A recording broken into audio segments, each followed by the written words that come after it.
Today, we are two engineers marveling at the human eye on the K-12 Engineering Education Podcast.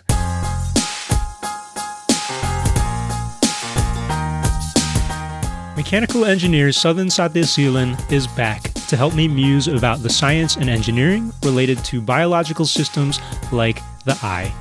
I'm Pius Wong, and even though my eyes are pretty bad, they got me this far. Listen to Sadhan and me chat next. Hey, Pius. Hi, Sadhan. Thanks for joining me for today's episode. Absolutely. I have a question, actually, which I thought we should talk about. Yeah. I want to talk about the human body. Okay? But not the biology of it, but the engineering of it. The way I see it, I think the most sophisticated instrument, or you can call it a machine, on this planet is the human body. So obviously there's a lot of engineering principles that the human body contains, and I was hoping to see what we can come up with, recognize. We're just having a casual conversation about how does engineering apply to the human body. Yeah, or what engineering principles that we can talk about from a human body perspective. You're a biomedical engineer. I'm a mechanical engineer. And I know there's chemical engineering that goes on in there. So let me tell you, yes. Electrical circuits that goes on in there. Yeah. You know, okay. Yeah. I will tell you, in my opinion, that for every technical subject that an engineer in the more traditional fields takes, there is probably a biological analog. So what I mean by that is, for example, classical engineers, and by them I mean like electrical, mechanical, civil, and chemical, those engineers, they all have to take a class on basic circuits. You know, Ohm's law, vehicles IR, and all that stuff, and how to connect things and resistors. Well, I would say that there is a biological application to that class, because we have neural circuits and chemical circuits, that kind of thing. And then there's another mechanical engineering class on statics. And you could apply that to studying maybe the skeletal system when we're just sitting at rest, for example, studying how our body stays still. So that's my general opinion. For every single engineering class, there's some application to the human body. What do you want to talk about in particular? Okay, so yeah, that seems to be too broad. So do you want to just try and narrow it down? Okay. So I have an idea. So how about let's talk about all engineering products that we have come up with based on our senses, how we apply our senses. For example, if we take vision, so we sense light through our eyes, and an equivalent product that we engineered would be a camera. Oh. Right? So do cyborg you want to talk about design. that? Well, yeah, let's do it. Hey, no, cyborg design is totally the class that I wanted to take back in the day, so why not? That's what robotics is. So let's start with the first one that I thought of. Yeah, cameras. We're talking about vision. So how does vision work? What's the engineering principle behind it? What's the science, physics behind it? Light stimulates your cells. Well, if you're talking about biology here, light goes into our eyes. Which is the lens. Yeah. Okay. And it hits the retina, which is that special layer of cells in the back of our eyes. Okay, so it's inverted too. It's like an inverted image. Yeah. And it's like the screen where the image is falling. Right. And you perceive that in your brain. I think it's like the back of your brain. I don't know what it's called. The occipital part of your brain. Yeah, it's in the back. That's what I remember from my classes. You perceive it at the back of your brain. Okay, so that principles of light falling on a camera. And one thing that we haven't been able to achieve in engineering is how quickly our eyes, or the lens in our eyes, changes its focal length. Like it can adapt to looking far away versus looking up near, close. Yeah. My eyes don't do that very well. Specifically, my right eye doesn't do that very well. Okay. Yeah, like I can tell you, the lens in my right eye is not changing its focal length when I'm looking. Like I just took off my glasses, and my right eye vision is pretty awful. Okay. And I can tell you that if I put my hand up to my face, like what is that, 3 inches away? I can see the palm of my hand clearly 3 inches away. But now, oh, boom, gone. My lens is no longer changing. What? Okay. Yeah, like I can't see. Okay, so you have short sight. Is that what is it called? Myopia. Yeah, I don't know. It changes the shape of my eye. Okay. So that I guess the image that goes through my my pupil and through my lens, that image is not actually focused on the back of my eye just right. It's a little off. Yeah, and my lens isn't compensating for it. Okay, so you can see things that are near without a glass, and it's hard for you to have sharper images when things are far away. Okay, I have the same condition. I don't know, so myopia? Myopia, yeah. Okay, I have myopia as well. Nearsightedness. Okay, so let's take the example of somebody with perfect eyesight. We're not eligible for that. So, in cameras, what we usually do is, if we're trying to focus on something, we have to adjust the focus using that knob in the camera. Right. It goes click, click, click back in the net. Yeah. So either if you want to focus on something farther away, you need to use one kind of a lens. If you want to focus something near, you call it macro and use a different lens. Yeah.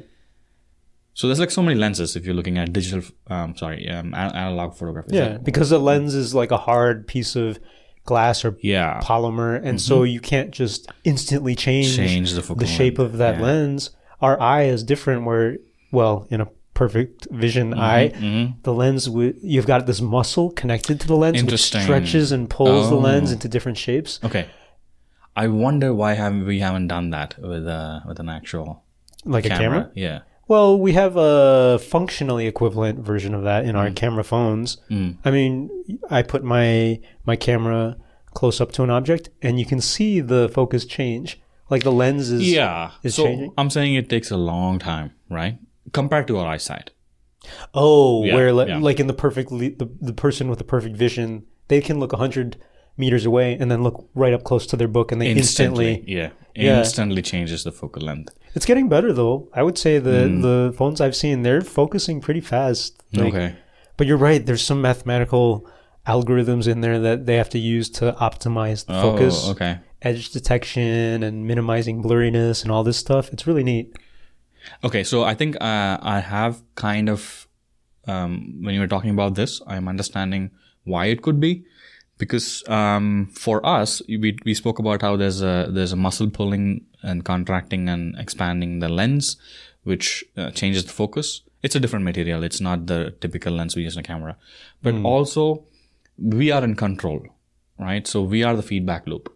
So when you see something 100 meters away, and you instantly wanna look down and look at your book, the control is within you. You know exactly what you're focusing on. Interesting. But with the camera, you need to decide what you're focusing on. And even if it's an automatic, even the computer doesn't know what it needs to focus on.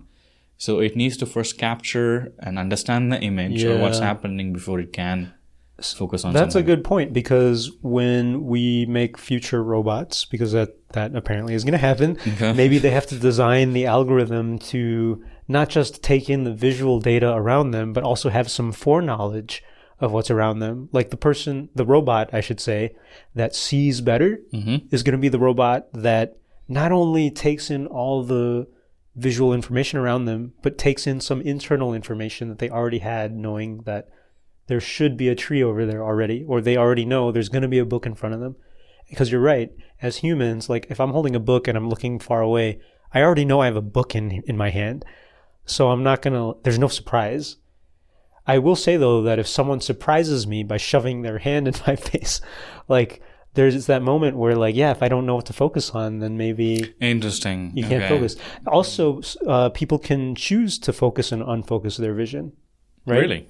Yeah. Like there's that whole, I don't know if you've seen those magic eye puzzles. No. There's like this weird visual puzzle, which used to be big when I was in elementary school, where you put your face close to the image and you pull the image back and you're supposed to see like a special image pop out. Oh yeah, I've done that. It relies on how your eyes focus and everything. But basically, like if I'm looking at a book with my glasses on, clearly, I can choose to unfocus my eyes. And I don't know if it's that my eyes are like pointing in a different direction or whatever, or if it's the lens just relaxing, the muscle that's pulling my lenses, if they're just relaxing. But I mean, I know I can defocus my eyes or unfocus it. Okay, so anyway, we're going off on it. I'm going off on it. No. That's exactly what I wanted to talk. It's all pure engineering, right? This is engineering inspired by biology. But also I would say that the human eye it's one of the most highly engineered that we weren't able to replicate. But that being said, we do have two things, visual aids that we use. It's not camera, that actually enhances our vision. And that would be a telescope to see much further than what your normal eyes can, and a microscope, which lets you see much smaller things than what our eyes can. Exactly. So good point. Like the things that we engineer may not always replicate exactly what we know in our own bodies, but they can easily exceed what's possible in the human body. Yeah. And maybe that's the irony of it all.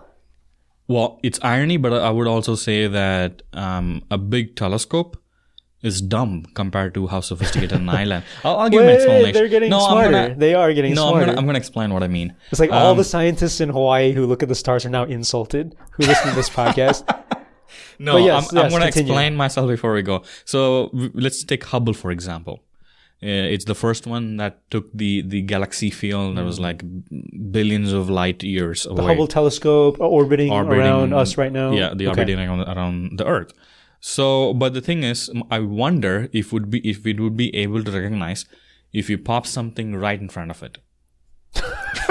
So the equivalent of someone annoying shoving their hand in the face of Hubble. Yeah. So the question is, what is the minimum focal length? Because for something like that, if you want to see that far, obviously the focal length has to be so high. Now, maybe this is a very drastic example. No, but like I'm going to go the other. It goes into the mind of whoever designed it. Like if they thought that was going to ever happen. Okay, so I'm going to use a different example because I should have picked the better one, obviously. Just microscope. It's funny. Yeah. Microscope. Okay. Oh, yeah. Yeah, so microscope, it's awesome because it can see the tiniest cells that a human eye cannot. But take it away, and if you use it as a regular, let's say a glass. Let's say you're using a microscope as a regular sunglass or a regular glass. Right. You won't be able to see anything. Right, because you're focusing on the completely wrong plane. Yeah. In that sense, I think microscope and telescope are dumb compared to a human eye, because they only act. Well, maybe dumb is not the right word to use. Yeah, I don't know. It's. You're right. It's not dumb exactly, but because dumb implies that it had some kind of choice in how it's behaving. In some ways. Okay. It's just doing... Okay, how about this? The word is not dumb. The word is not that sophisticated. Responsive? Sophisticated? Yeah. It's not as sophisticated as a human eye. Sure. Our eye is robust for a certain range as well. Yeah. And we're designing our microscopes to be robust as well, and our telescopes. Okay, I take it back. I don't think Hubble telescope is dumb. I don't think all the NASA scientists now are fine again. Okay. No, but you are right though. Like they're only for the lack of a better word, they're only as smart as the designers who designed them. Like someone could have designed the Hubble telescope or another telescope to be adaptable to. I mean, let's say an asteroid, floats by really close. I mean, that could be a legitimate thing that happens. And if the designer never takes that into account, or if we don't have enough money to take that into account, then it's going to be a limited device. So one can say that if you take a microscope, that is the most optimal design to view things at that range. Right. So that's the interesting thing. There's the idea of designing products to be used in multiple scenarios. For example, the microscope that can be used to look at things at different magnifications. But every time you design something to be used for more use cases, it becomes more complicated, more expensive. Like the microscope that you use to look at multiple magnifications, you have to rotate the lens around and it clicks and everything. Whereas you have the really, really simple magnifying glass. One magnification, really simple, really cheap. And I think they both have their value. Right. It's about knowing when you need the robustness, when you need to have something that can be used in multiple situations, and when you don't. Okay. I can get behind that. I definitely agree with what you're saying. So I want to touch upon one more thing about vision before we move on to the next sense. Is we touched upon robots and their vision, right? So this is the question I've always had. So especially when it comes to humanoid robots, so we give them eyes, actual eyes that they are not actual eyes. We give them a shape of an eye. Yeah. Right. Now the question is, where exactly is the camera? Is it behind the eye? That's a great question. So, I mean, I don't know if you knew this, but I was in humanoid robotics for a while back at UT. So you're the perfect person to ask this. So the short answer is it totally depends on the robot. Yeah. I mean, robots, we don't have... I wrote about creating a taxonomy of robots in the future, but we don't have one right now. People make robots looking like whatever. You can put an eye on the butt. Nobody will care. Yeah. The thing is that until we have a real taxonomy of robots where we can classify things into different groups, it's whatever. So right now, you can put the eyes on the face, and those eyes could be purely cosmetic, or you could put real cameras in there. And there are some robots where the eyes are in there.